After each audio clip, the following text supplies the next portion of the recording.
All right, welcome everyone. Let's dive deep into Theranos. This story has it all. Ambition, deception, Silicon Valley, the works. We've got YouTube videos, we've got Wikipedia articles. Let's go beyond the headlines, right? Yeah, and I think what always gets me is Elizabeth Holmes, right? Stanford dropout, Oh, convinces the world she's going to revolutionize blood testing. it's wild. Well, not just a better blood test, but like disrupting healthcare. A pinprick of blood. Yeah, And you can test for anything. like something out of Star Trek. Right. Yeah. So how did she pull this off? That's where the psychology of belief comes in. Reality distortion field, right? I've heard that phrase thrown around. Exactly. It's more than just charisma, which she definitely had. Yeah, she definitely had it. But like specific tactics, like the way she looked at people, super intense, and her speaking style, confident, reassuring. Oh, I've seen those clips. Like she had it down. Oh, yeah, and then mimicking Steve Jobs, Yeah. the black turtlenecks, the secrecy. She built this mystique. It's like she knew how to tell a story. Absolutely, and a story people wanted to believe in. And to really understand it, you got to go back to her childhood. Right. Designing time machines at 7 years old. Yeah. Saying she'd be a billionaire by 9. Come on. That's intense. Yeah, and her family history, big successes, but also financial ruin. So, driven to achieve, but also terrified of failing. Yeah, fascinating paradox, right? So you see this drive at Stanford, too. She convinces this respected professor, Channing Robertson, Oh, yeah, I read about him. to back her idea for a patch. Yeah. Diagnoses and treats diseases painlessly. Ambitious. Super ambitious, but it's the foundation of Theranos, in a way. Shows how she could sell a vision. Get people on board. Yeah. And then the company shifts focus, right, to this portable blood analyzer. It's Edison, right? Yep. Seems more realistic, maybe, but still this huge promise. Revolutionize medical testing. So break it down for us. What was this thing supposed to do? Like, how was it different? So imagine this mini lab, right? Hundreds of tests, but you just need a tiny drop of blood from a finger prick. No more vials and vials, no waiting forever for results. Faster, easier, more comprehensive. Exactly. And investors ate it up. Big names, like Tim Draper. He'd known Holmes since she was a kid. And that's when the valuation skyrockets, right? Almost $1 billion. Yeah, the hype was unreal. Hmm. But as we know, there's another story unfolding under the surface. Deception. This ruthless pursuit of the vision, no matter what. And that's where things start to get, well, dark. Right. This drive, the Yeah. pressure to deliver, it leads to some bad choices. And that's where it all starts to unravel. It really is a cautionary tale. Absolutely. Okay, so let's get into the moment those cracks start to show. Enter Henry Moseley, the CFO. Yeah, Moseley, he's interesting. Experienced guy, finance background, brought in for stability. Right, like the adult in the room. Exactly. But what he finds at Theranos, it shakes him. Like, fundamentally. There's this one moment, right, during an investor demo. Oh, yeah, I read about this. Moseley spots something off. The Edison, it's displaying results. It's supposed to be this revolutionary tech. But they're not real time. They're pre-recorded, cherry-picked to make it look like it's working perfectly. It's like a magic trick. Yeah, very elaborate magic trick. And Moseley sees through it. He gets it. The ethics of it, This isn't just a business deal. This is people's health we're talking about. And this is where he has to decide what to do. Exactly. So he goes to Elizabeth, right?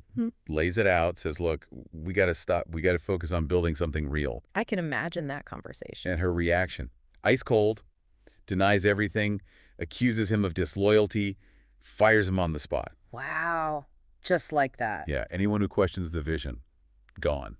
It's unsettling. So it's not just about the ambition. There's a ruthlessness there, too. Absolutely. And Moseley isn't the only one who starts to see the cracks, right? Enter Tyler Schultz. Oh, yeah, grandson of George Shultz, the former Secretary of State. Yeah, a Theranos board member. Tyler joins the company, a Stanford grad, all bright-eyed, wants to change the world. Believes the hype. Totally. But then he sees it, too, the gap between what they're saying and what's actually happening. And he starts to get worried. Really worried. He tries, right? Right. He brings his concerns up internally, but nobody listens, or they get hostile. So he has a choice to make. A tough one. Does he stay quiet, or does he blow the whistle, even if it means going against his own family? That's intense. And it illustrates the price whistleblowers often pay. The pressure is enormous. But he speaks out. He does. And his story, along with others who came forward, they're crucial in exposing what was really going on at Theranos.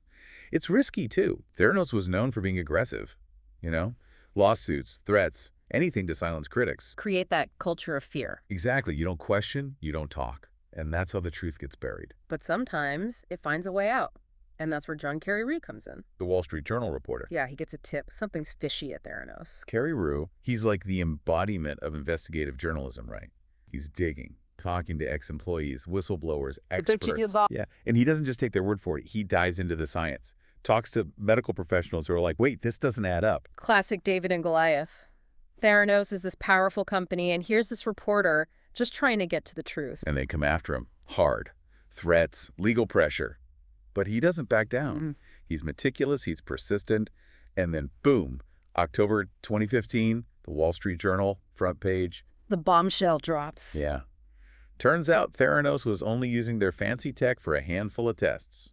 The rest, standard machines, nothing special. The image shatters. It's the beginning of the end. I mean, it's remarkable that he was able to break through all that secrecy. It shows how powerful good journalism can be. Absolutely. And that article, it sets off a chain reaction. Yeah. The FDA gets involved, then the CMS, the Center for Medicare and Medicaid Services. Feds are on the case. They start investigating, find all these problems with Theranos' lab practices, the public's trust. It's eroding fast. And then there's this crazy detail about a fake lab. Right, like something out of a spy movie. Built just for a CMS inspection. A Potemkin village for regulators. They were desperate, trying to keep up the illusion. And that's when it all really falls apart.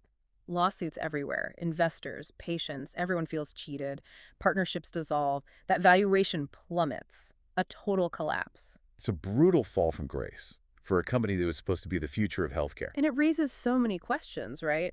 About ambition, about ethics, about how we as a society get seduced by these big promises. Right, when innovation goes unchecked. And the last part will unpack the aftermath of it all. What happened to Elizabeth Holmes? What are the lessons for the tech world? It's a story that still has a lot to teach us. It's crazy, right? You have this company, promises the world, everyone's buying it, and then poof, gone. It really shows you, doesn't it, how ambition, how believing in something too much, it can, well, it can be dangerous. And for Elizabeth Holmes, it wasn't just about the company failing. There were real consequences. Oh yeah, legal trouble? Big time. Years of investigations, lawsuits, finally the charges, wire fraud, conspiracy, the whole 9 yards. In a trial, it was like a media circus. Everyone was watching. And Holmes, she took the stand, tried to defend herself. What was her defense? I mean, how do you even begin to explain something like this? Well, it was complicated, I'll tell you that.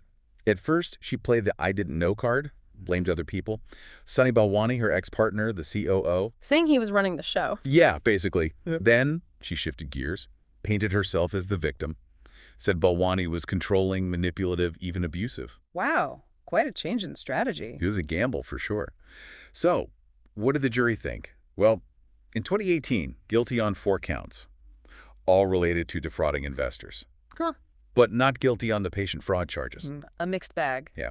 And the sentence, over 11 years in prison. 11 years. Balwani, he was tried separately, later on, convicted on all 12 counts. No longer sentenced than Holmes, actually. Wow. It really shows you, Silicon Valley or not, actions have consequences. Right. It's in a message. Yeah. You can't just say whatever you want, make promises you can't keep, especially when people's health is on the line. It's not just a game. Nope. And after all this, regulators started taking a much harder look at medical devices. More scrutiny, more skepticism. Which is a good thing, right? Definitely. And the Theranos story, it wasn't just about the legal stuff. It sparked this whole conversation about ethics in tech, you know? Oh, yeah, like move fast and break things. Exactly. That whole mentality came under fire. Yeah. Because Theranos showed what happens when you move fast, break things, and people get hurt. It's a tough lesson. Yeah. And it made people realize, hey, ethics matter.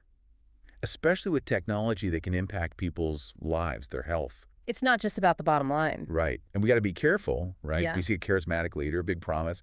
It's easy to get swept up in the excitement. Believe what we want to believe. Exactly.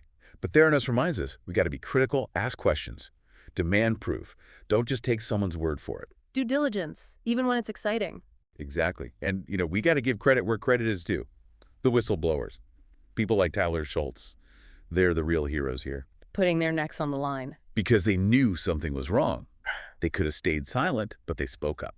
That's what made the difference. It's a good reminder that anyone can make a difference. Absolutely. So as we wrap this up, what's the big takeaway for you? I think for me, it's this. Technology, yeah, it's powerful. It can change the world. But at the end of the day, it's a tool, right? Yeah. It all comes down to the people using it, their choices, their intentions. Well said. And those choices, they matter. They can lead to amazing things, but they can also lead to disaster. We got to remember that. Theranos, it's a cautionary tale, but it's also a story about human nature, ambition, and the importance of, well, doing the right thing. Yeah, it's a reminder that we all have a responsibility, right, to make Mhm. sure that technology serves us, not the other way around. And with that, I think we'll wrap up our deep dive into Theranos. It's a story that, well, it's a story that stays with you. Thanks for listening, everyone.